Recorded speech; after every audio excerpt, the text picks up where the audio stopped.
அது நம்ம மிரர் மாதிரின்னு சொல்கிறோம். இருக்கப்பட்ட மூவியில் ரிலேஷன்ஷிப்ஸ் ஒரு ரப்பர் பேண்ட் மாதிரின்னு சொல்கிறாங்க. இதில் எது சரின்னு நினைக்கிறீங்க?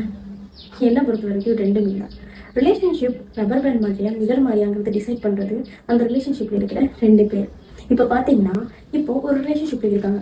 அதில் ஒருத்தங்க மட்டும் இருக்கிற எல்லா எஃபர்ட்டும் போட்டு அந்த ரிலேஷன்ஷிப்பை வந்து எப்படியாவது ஹோல்ட் பண்ணணும், அந்த ரிலேஷன்ஷிப்காக மொத்த சாக்ரிஃபைஸை பண்ணுவாங்கல்ல.